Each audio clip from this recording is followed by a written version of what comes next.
নমস্কার বন্ধুরা, এই ভিডিওটা খালি আমাদের ড্রাইভার এবং হেল্পার এবং মালিকদের জন্য। তো ভিডিওটা মনোযোগ দিয়ে শুনবেন এবং ভিডিওটা দেখবেন, দেখে আপনারা নিজে নিজে অবগত হবেন।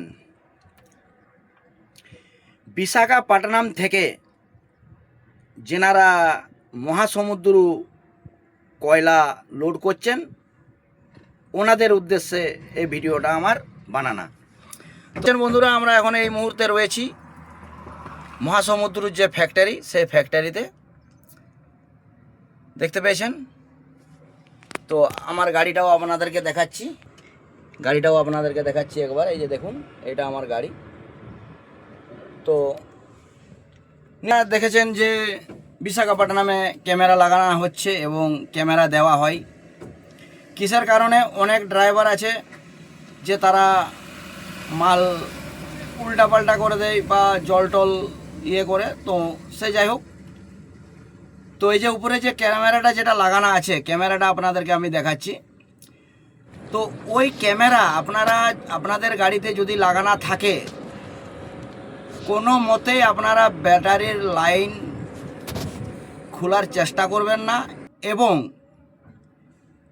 সব থেকে আগে আপনাদেরকে একটা জিনিস ধ্যান দিতে হবে, তিরপল যেন না ফাটা থাকে। এখানে কিন্তু আসলে খুবই চব্য করছে। এই মাত্র আমি রিপোর্ট পেলাম, কারণ তার ভিডিওটা আমি বানাতে পারিনি, নাহলে আপনাদেরকে আমি সরাসরি বুঝিয়ে দিতে পারতাম।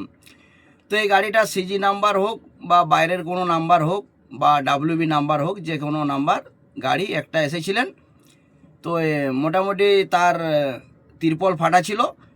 তো কিভাবে তিরপলটা ফেটেছে সে জানেনি, তবে সেই টাইমে কিন্তু ক্যামেরা অফ ছিল। তো ক্যামেরা অফ থাকার কারণে যখন ক্যামেরা পুনরায় আবার অন হওয়ার পরে দেখছে যে তিরপল ফাটা। ক্যামেরা লাগানোর সময় কিন্তু তিরপল ফাটা থাকেনি এবং ক্যামেরা অফ হওয়ার পরে তিরপল ফাটা বেরিয়েছে।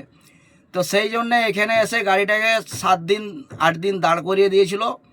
দিয়ে যারা ক্যামেরা এখানে জমা নেয় ওনারা যে ফ্যাক্টরিতে বা ম্যানেজারের সাথে হোক বা কাটাওয়ালার সাথে হোক, যার সাথে হোক আলোচনা করেছেন যে কেন গরিব মানুষটাকে এরকম করছেন, এই ব্যাপার ছোটো মোটো ঝামেলা নিয়ে আপনারা গাড়িটা কেন দাঁড় করিয়ে রেখেছেন। তো সেই জন্য আপনাদেরকে অবগত করানা, এবং আমি নিজেও অবগত হয়ে গেছি। জিনিসটা আমিও জানতাম না এরকম বিশেষ ব্যাপার আছে বলে। তো আজও আমিও জানলাম এবং আপনাদেরকেও আমি ফেসবুকের মাধ্যমে জানিয়ে দিচ্ছি। তো বন্ধুরা, ভিডিওটা যত পারবেন শেয়ার করবেন এবং পেজটাকে ফলো করতে ভুলবেন না, এবং লাইক করবেন এবং কমেন্ট করে জানাবেন যে ভিডিওটা কেমন হয়েছে, খারাপ বলেছি না ভুল বলেছি, ঠিক বলেছি। তো আপনাদের কাছে ওইটা আমার জিজ্ঞাসাবাদ রইল। জয় হিন্দ, জয় ভারত। সবাই ভালো থাকবেন, সুস্থ থাকবেন ড্রাইভার বন্ধুরা। এবং এমনই সাধারণ মানুষ দেখলেও অসুবিধা নেই, সবারই শিক্ষা শেষ নাই, মার খাবার বয়স নাই, এটা তো সবাই জানে। তো যাই হোক, আপনাদেরকেও অবগতই করে দিলাম এবং আপনারা ভালো থাকবেন, সুস্থ থাকবেন। জয় হিন্দ, জয় ভারত।